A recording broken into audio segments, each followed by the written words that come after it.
Hey everyone, welcome to Live with DJ Rossstar. That's right, it's Monday. It's January 5, 2026. And today on the show, we're going to talk to Ty from the band Crooked Teeth. If you're watching it live, you can send questions in the chat below.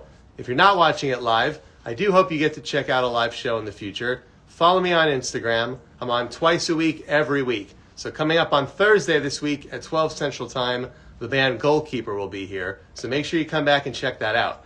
We're just waiting for Crooked Teeth to get into the chat, and we should be able to go live, and we will have a quick little interview. So, if you have questions, once again, we are live, so put them in the chat below. I'm going to invite Crooked Teeth in the room, and hopefully we'll get the party going.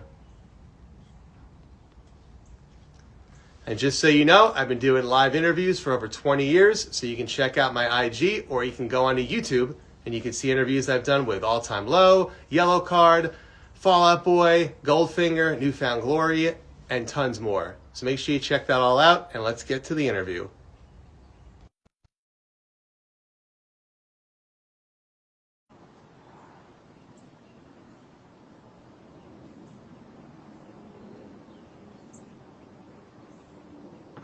Ta-da! Awesome.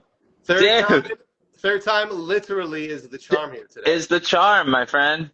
I don't know what happened. I apologize. I know you've got like 12 minutes to chat. So it's okay. We're gonna fire through this one, bro. We can do 15. We'll make it work. It's okay. I love that, man. Well, just introduce yourself to the people at home. I'm Ty, and I'm the singer and songwriter for Crooked Teeth. And nice to meet everybody. I'm looking at your backdrop. Are you in a yard right now, or are you inside a building? I'm like. I was going to take this from my car, so you got lucky. I gave it some ambiance and a vibe. But my car's got a really good prop in it. That's why. It's perfectly. I got some cheetah print behind me that I inherited from my best friend. That's pretty cool. And so, but anyways, I'm just at like a coffee shop. I'm just outside, and there's no one here, so I got lucky. I appreciate it, especially because we had Further North on last week, and he did the interview in his car. Oh, you know what? I'm prone to doing that. I mean, I do that. I'm privy to it. Not just prone, I'm privy to doing that. That's my safe space. I think you've been watching my stories. You saw what I put in my car, right? An annoying cymbal to play along to the radio. Oh yeah, that was fun. What was the song that you hit it on where I was like I've done so far I did Extraordinary Girl, Green Day. Oh yeah, that's the one. That's the one. I did Easy Talk, I think. I did some Nirvana. Yeah, I love it. It's hard because I'm not a drummer, so I don't really know, where the cymbal is at all times. So I'm just kind of making it up as I go. Right.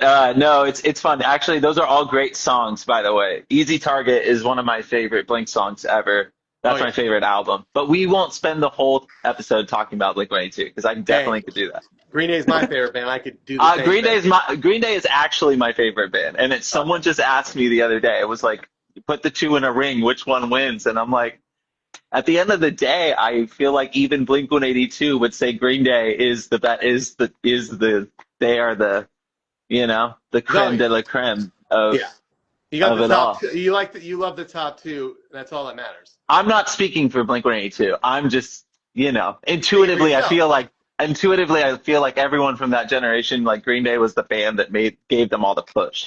Oh yeah. So well, anyways. I appreciate you coming here. I know it's like the first week of the first month of the year, but you're not just like hanging out and playing Xbox. You're actually already working on music. I'm never hanging out playing Xbox, which is a bummer. I used to do that when I was 13. Okay. All my best moments were really spent drinking Mountain Dew and listening to pop punk and playing Xbox. But here we are at 33. Living a different, but in ways similar life, So you're still listening to pop punk, but you're not playing games. No, I'm not playing games here. Yeah, I didn't come to play games. All right. This is serious business. Serious biz only. You are working on new stuff. I know this to be true. Yeah, it is true. It's one of these. I'll just cut straight to it. It's like, I feel like with this band and just with like life centered around music for so long for me, it's like I feel like the gap between 13 and 33 feels so like insane. Like it just feels so insane to look back at. And there hasn't been a lot of like rest or respite or just like time spent in just being like normal guy, out in the world, just like hanging out with my friends, playing Xbox, hopping on the live, Yep. playing some COD, there hasn't been a lot of that in my life in a long time. And I'm just kind of like using this season to just like take a walk as a figure of speech, just kind of like hang out and make the music like on our time and our terms and not really feel pressured by ourselves usually to release something quicker than we need to or anything like that. So I'm just really excited right now. I feel like the music, it always is, but like specifically in this era feels like super, super cathartic and it feels like it is like a really, really healthy release to be creating, like especially under these sort of terms. Um, No so pressure.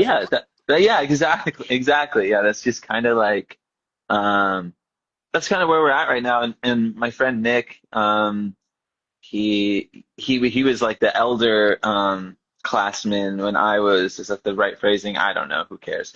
But If he he's in, was if like, he's in your school, then yeah, I think so. If he was in your yeah, school. he was a senior, I think, when I was an oncoming freshman, and he was in that band Sky That Drive, and he was like one of the main songwriters. But Oh yeah. he has a home studio like 3 blocks from my grandma's house here in my hometown.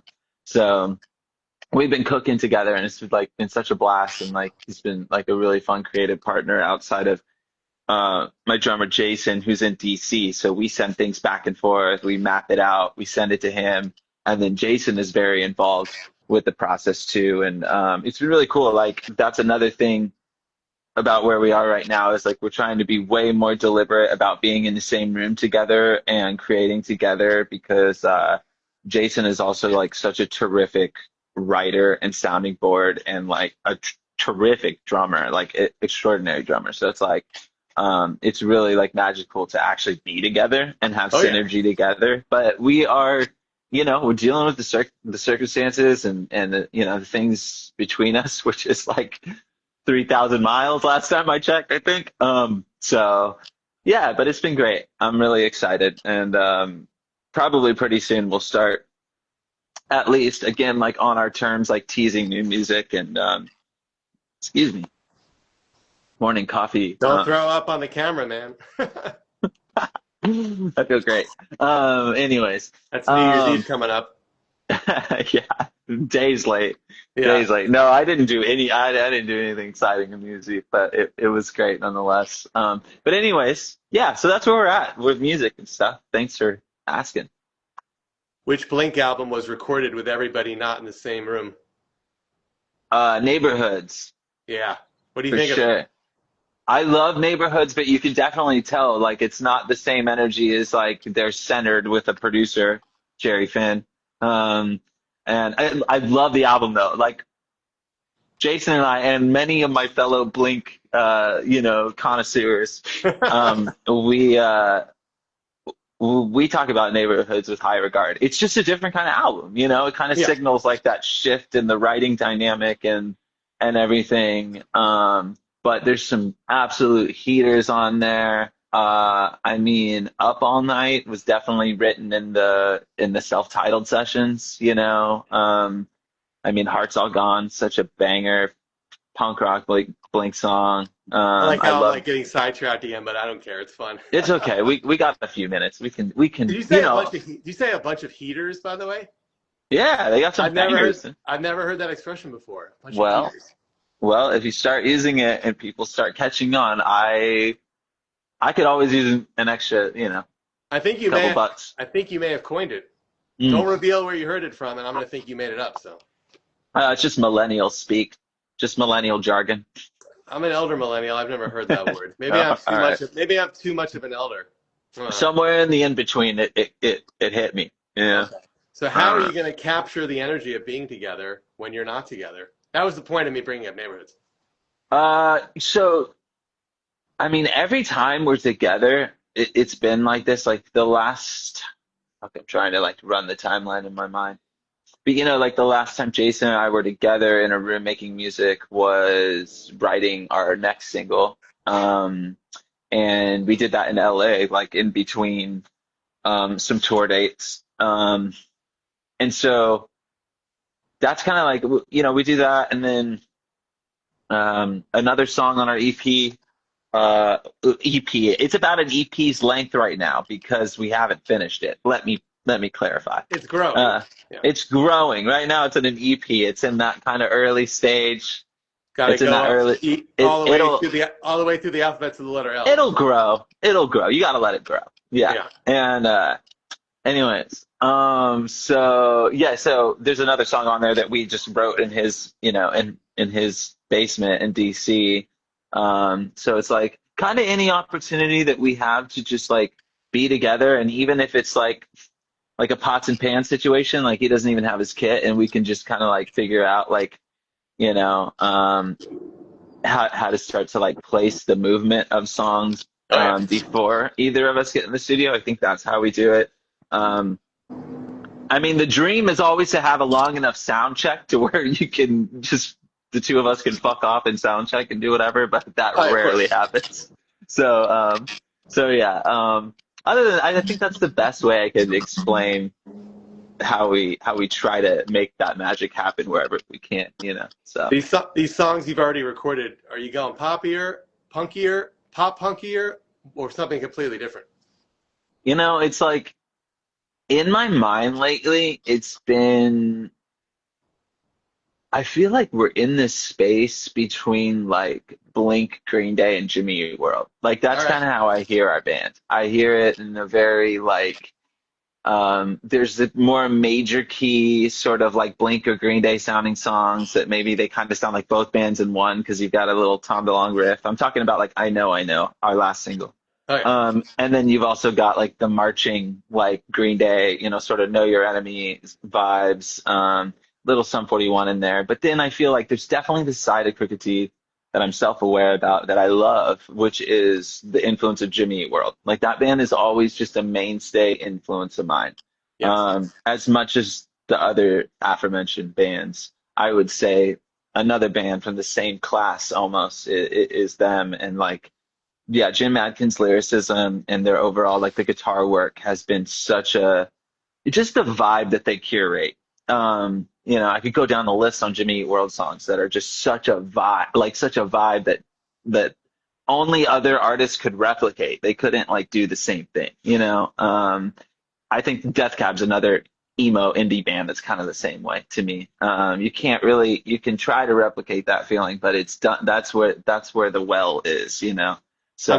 I'm laughing because I've never been a big Jimmy Eat World fan. I know the Mm, hits and stuff, but what I have noticed on the internet is similar to how everyone says that Warning is underrated. That's what everybody says about Green Day, and a lot of it's people don't true. mean it. They're just trying to be cool. It's the truth. No, but I do mean it. Like I Warning is a believe you mean it. fantastic. I That's a believe you, fantastic Ty. album. But a lot of people are Thank just you. a lot of people have just started saying it because it caught on to say it. Mm, I also my point was that a lot of times on Reddit, people will say Clarity is the best Jimmy Eat World album. And I have that's not friends, true. yeah, I have friends who are fanatics of Jimmy World, and they're like, that's just someone trying to be cool by saying that. That is like the trope. That's like Yeah, that's a cliche, honestly. And I love that album. That album holds a specific place in my heart. And as a Jimmy Eat World fan, it's the same way I think about like Weezer with, like freaking Pinkerton or whatever. It's the same thing. But that does not make it. It's the same with Dude Ranch or it's the same with Kerplunk. I'm like, yeah, yeah, those albums slap. But I'm like, that's not the pinnacle. Like the pinnacle is where they found a way to take that sound and then where they are and meet it in the middle. Another one of my favorite bands to use this example for is Saves the Day. okay, Saves the Day, you've got like super fast Lifetime vibes on Can't Slow Down, their first album. Second album becomes a little more refined in the kind of like newfound glory pop punk space, yes, if you will, to use a peer as an example. I And will. then and then Stay What You Are becomes this like merging of indie and pop punk and emo where the lyricism still just has this like really cool like constant just this picturesque they're always just telling this really visual story, or Chris Conley is, and so I think albums for me that are so important by artists are ones where they capture the in between, like Yeah. the middle space. And I think fans kind of take that for granted because a lot of times that album is the biggest album, and that's the one we hear the most, and that's the one that's gone commercial, and no one wants to admit that that's their favorite, So I it's get just it. kind of it's a kind of a thing. There's a psychology behind it. I feel like, oh God, Continuum. So That's the yeah, number one John Mayer absolutely. fan right there in the chat. B. Witkins. That's true. That's a valid take for sure. I So. get I get what you're saying though. American Idiot's my favorite Green Day Oh, that's record. my favorite Green Day album. A That's lot of the people, best. I've been a fan since '94. A lot of people say, "Oh, you're nuts," but I think musically and lyrically, it's the best and hasn't been top since. It's like a grown-up Dookie. Yeah, It's like a theater kid Dookie. You know what I exactly. mean? And I think and that's how I feel about Blinks. And I gotta wrap it here in a second. But this has been so fun. I could talk We should about just this do all another day. show next time and just do hot takes on albums. Let me talk about anything Yeah, else. no, it'd be fun. We could have a whole a podcast. Oh no, Hey, two white guys with the podcast. I Dangerous. only go live, man. No podcasting here. Just Yeah, anything I'm just goes. joking. I'm just joking. I'm just joking. But here's the deal. I think that Blink is the same way with the self-titled album. It's like I they agree. found they found a way to still have like on feeling this, like it still has the energy of Dumpweed. You know Yep. what I mean? Like it still has that like just hits you like out of nowhere, and you're like, that's an opening track right there. Like that is, and it fully encompasses pretty much everything you're about to hear for however many tracks it is and interludes, and and I think their ability to just kind of like go all over the place with it is so cool. So yeah, albums that are like, it's like I don't even think artists are self-aware that they're doing it. When they're doing it, they're just fully leaning into like the same energy and the same intuition that they were when they started their bands in that moment in their career. It feels like they go back to that moment, Well, like they're they go fired back up to, again. yeah, They're it's cool. probably beyond It's cool. excited, I guess. Yeah. Well, Yeah. hey, tell them where they can check out more about Crooked Teeth Uh, if they like your vibe today. right here on the freaking Instagram and also on all the streaming services. I don't even want to name them specifically because I just feel like they don't need any more clout. But you know where you stream your music, and that's where Crooked Teeth is. So Oh go yeah. find us on there. Go find us on like what's it called? Bands in Town, because when we do play shows, that's where you're gonna know. And I'm gonna email you. Oh I'm yeah. gonna send you emails, and there's gonna be music and dates and all the stuff. So And you got that's one where you on there find me. already, man. You got one January 15th coming in hot. We got January 15th in San Francisco. If any of the four of you on here are from San Francisco, get your freaking butt to the show. And there might be four now, but when they watch the replay, there'll be 400 plus, and they're all going to be lining up, bro. We're going viral, baby. We're going Hey, up. thanks for hanging out. I don't know what happened in the beginning. I'm just going to blame the It's internet, okay. not either of us. Yeah. But All I right, look man. forward to let's hang out one Great day in chat. person and talk about music. Absolutely. Take it easy, Ross. Bye, y'all. Bye.